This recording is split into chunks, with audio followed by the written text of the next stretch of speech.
আর আমি প্রথমেই যে প্রশ্নটা দিয়ে শুরু করতে চাচ্ছি সেটা হলো যে সদ্য সমাপ্ত যে বিমস্টেক যে সম্মেলনটা হয়ে গেল, এখানে ভারতের মানে সরকার প্রধানের সঙ্গে বাংলাদেশ সরকার প্রধানের বহুল প্রত্যাশিত যে আলোচনাটা, সেই আলোচনা নানা ধরনের বিশ্লেষণ কিন্তু হচ্ছে এবং সেই বিশ্লেষণে যতটুকু আমরা জানতে পেরেছি দুই পক্ষের যে বিবৃতি থেকে সেখান থেকে আপনার কি মনে হয় যে ভারত আমাদের কাছে আসলে কি চেয়েছে এবং বিনিময়ে আমরা কি চেয়েছি, এটা নিয়ে আপনি যতটুকু বুঝেছেন বিভিন্ন বিবৃতি থেকে সেটা যদি একটু বুঝিয়ে বলেন আমাদের। ভারতের যে চাওয়াটা, সেই চাওয়াটা আমার কাছে যেটা মনে হয় যে তারা মনে করে যে এখন যে উত্তেজনাটা আছে বা সম্পর্ক নষ্ট হওয়ার যে নানা রকম উপাদান আছে, একটা পার্মানেন্ট গভর্নমেন্ট বা রেগুলার গভর্নমেন্ট আসলে তখন একটা স্থিতিশীলতা আসবে। তখন যে গভর্নমেন্টই আসুক না কেন, তারা তাদের প্রয়োজনেই অর্থনৈতিক, বাণিজ্য এবং সীমান্তের কথা চিন্তা করে বিশাল সীমান্ত প্রতিবেশীর সাথে তারা একটা সুসম্পর্ক বজায় রাখবে, মানে হোস্টাইল অ্যাটিটিউড নিয়ে কথা বলবে না। আর যখন নাকি রেগুলার গভর্নমেন্ট থাকে না, তখন নানা রকম ফ্যাক্টর কাজ করে যারা উত্তেজনা ছড়ায়, এক ধরনের পরিস্থিতি তৈরি করে। আর এইসব পরিস্থিতি যদি চলতে থাকে তাহলে সেখানে পাকিস্তানের আগমন ঘটে, চীনের মানে ছোবল মারে, এবং সেরকম কিছু ঘটনাও ইতিমধ্যে ঘটেছে। তো সেই কারণেই তারা একটা রেগুলার গভর্নমেন্ট আসলে একটা সম্পর্ক পারদটা, যে উত্তেজনার পারদটা, সেই পারদটা নিচে নামবে বলে তারা মনে করে।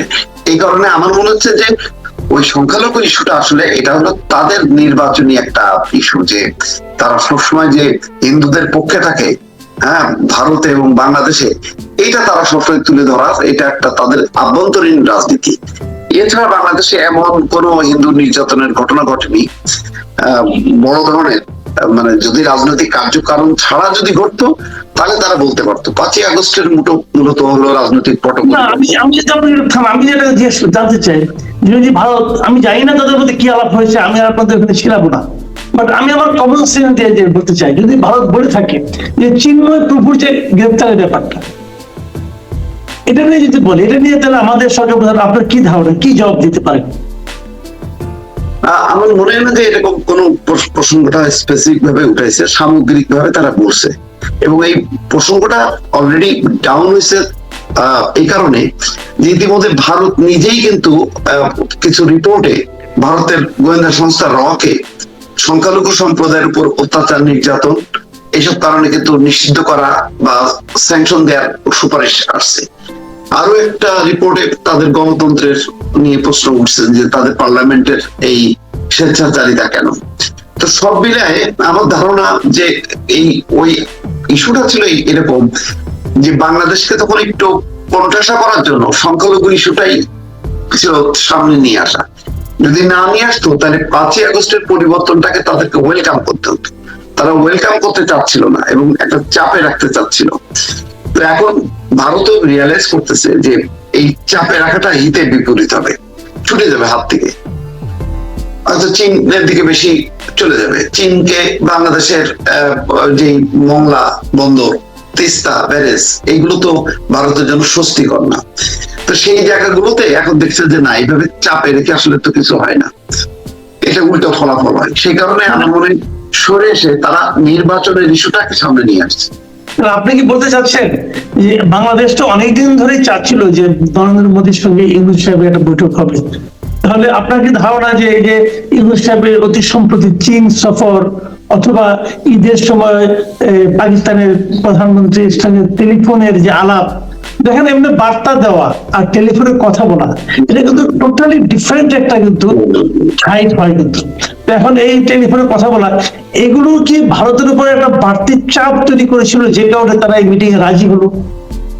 সাংঘাতিক রকম চাপ, বিশেষ করে চীন সফরে ডক্টর মোহাম্মদ ইউনূস একটা সামগ্রিক ভাবে কিন্তু কথা বলেছে, যে বলেছে যে বঙ্গোপসাগরের এমন একটা অবস্থানে আমরা আছি, মানে ভৌগোলিক অবস্থানে আছি, যেখানে অনেকের সম্ভাবনা আছে, বিশেষ করে ভারতের 7 সিস্টার্স এবং চীনের, যে এখানে একটা বিনিয়োগের একটা হাব হইতে পারে, যেখানে চীন এই সুযোগটা নিতে পারে, তাদের উৎপাদিত পণ্য তাদের নিজের দেশে নিতে পারে বা সারা বিশ্বে তারা ছড়াই দিতে পারে।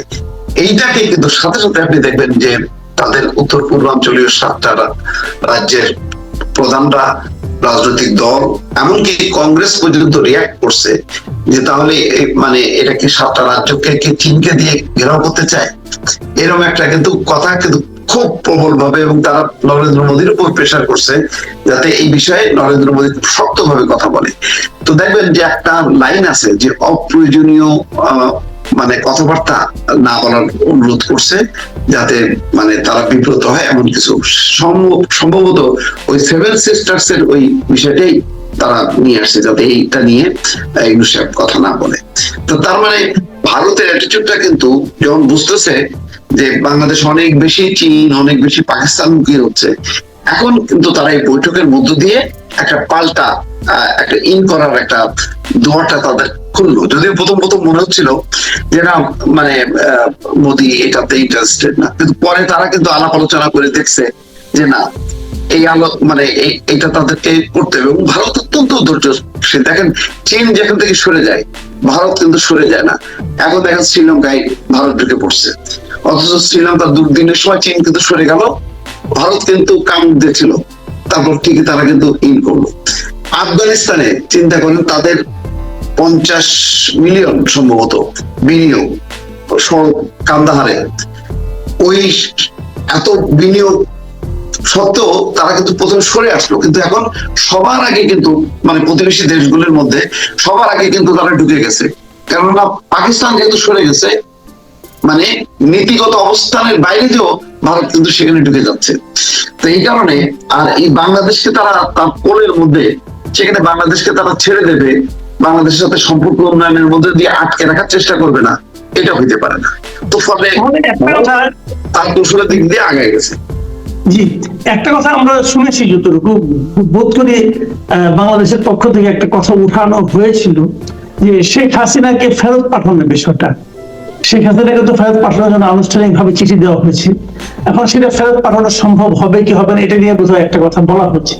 আপনার কি মনে হয় যে এখানে দুটো প্রসঙ্গ, একটা প্রসঙ্গ হলো যে ভারতের আস্থা অর্জনের জন্য, সদিচ্ছা দেখানোর জন্য বাংলাদেশ কি স্বয়ং চিন্ময় প্রভুকে ছেড়ে দেবে, অথবা বাংলাদেশের আস্থা অর্জনের জন্য, বাংলাদেশের সঙ্গে সুসম্পর্ক ভারত চায় এটা প্রমাণের জন্য ভারতকে শেখ হাসিনাকে বাংলাদেশের কাছে তুলে দেবে?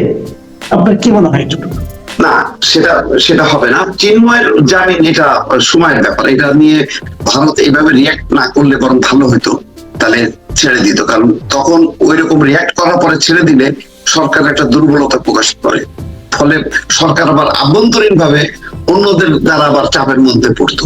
সেই কারণে হয়তো চিন্ময়ের মানে মুক্তিটা বিলম্বিত হয়েছে। এখন আমার ধারণা যে মুক্তি যে কোনো মুহূর্তে হয়ে যাবে। অন্যদিকে শেখ হাসিনার ইস্যুটা সরকার জানে যে এরকম পরিস্থিতিতে কোনো দেশ ফেরত দেয় না, যেহেতু যে মানে সে এক্স প্রাইম মিনিস্টার, তার সাথে ভারতের একটা ঐতিহাসিক বন্ধন, এসব মিলায় পাবে না। কিন্তু সরকারের অর্জনটা হলো এই, ঠিক আছে, অ্যাটলিস্ট রাজনৈতিক তৎপরতা বন্ধ করেন, তার বক্তৃতাটা থামান, সে যাতে ভারতের মাটিতে বসে রাজনৈতিক কার্যক্রম না করতে পারে, যাতে বাংলাদেশে উত্তেজনা তৈরি না করতে পারে।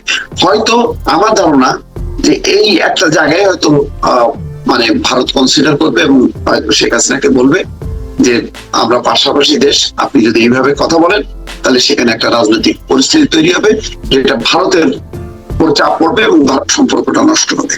এই জায়গাটা যদি অর্জন হয়, সেটাই হবে মানে একটা রাজনৈতিক অর্জন। তা আমার যেটা মনে হয়, বাংলাদেশের পয়েন্ট থেকে দেখেন, বাংলাদেশের মানুষ কেন খুশি হবে? খুশি হবে এই কারণে যে সীমান্ত হত্যা কখনো, এই লাস্ট আপনি যদি বলেন দ্বাদশ জাতীয় সংসদ নির্বাচনের পরে নরেন্দ্র মোদীর সঙ্গে লাস্ট যে বৈঠকটা হলো, মানে আগস্টের আগে জুলাইতে, সম্ভবত জুলাইতে যে বৈঠকটা হলো, সেই বৈঠকে কিন্তু একবারও সীমান্ত হত্যা আসেনি, সীমান্ত হত্যা বন্ধের ব্যাপারে। তারপরে তিস্তা পানি বন্টন চুক্তি, সে কথাটা উচ্চারিত হয়নি। যে মানে গুরুত্বপূর্ণ এই দুটো পয়েন্ট ডক্টর মোহাম্মদ ইউনূস মানে বলে আসলেন এবং সেটা নোটেড হয়েছে, তারা নোটও করছে এটা। তাহলে কি দাঁড়ালো যে শেখ হাসিনা যা বলতে পারে না, ডক্টর মোহাম্মদ ইউনূস সেটা বলতে পারে। সবগুলো পয়েন্ট শেখ হাসিনার মানে ফেরত দেয়া, সীমান্ত হত্যা বন্ধ করা, শেখ হাসিনা মাফ করবেন গঙ্গার পানি বন্টন চুক্তি সেটাকে আবার নবায়ন করা, সীমান্ত হত্যা বন্ধ করা, মানে বাংলাদেশের এমন কোন পয়েন্ট নাই ভারতের ব্যাপারে যেটা উনি বলতে পারেনি, সবগুলো বলছে। এই বলার মধ্য দিয়ে হলো কি, আমরা যে বলতে পারি, বার্গেন করতে পারি, যে অবস্থাটা আমরা তলানিতে চলে গেছিলাম সেই জায়গা থেকে আমরা আবার উঠে দাঁড়ালাম, এটা কিন্তু কম অর্জন না। তা আমি মনে করি যে ভারত কতটুকু এই আলোচনায় মানে রাজনৈতিক মানে হিসাব নিকাশ বা ফলাফল তারা পাইলো কি পাইলো না, কিন্তু বাংলাদেশ কিন্তু একটা বার্গেনিং স্টেজে যে বাংলাদেশের মর্যাদাটা, যেটা এখন বলা হচ্ছে যে সবার সঙ্গে বন্ধুত্ব এবং এটা মর্যাদাপূর্ণ বন্ধুত্ব হবে, মানে নত জন কোনো বন্ধুত্বের কোনো নীতি না, সেই জায়গায় কিন্তু অ্যাচিভ করলো ডক্টর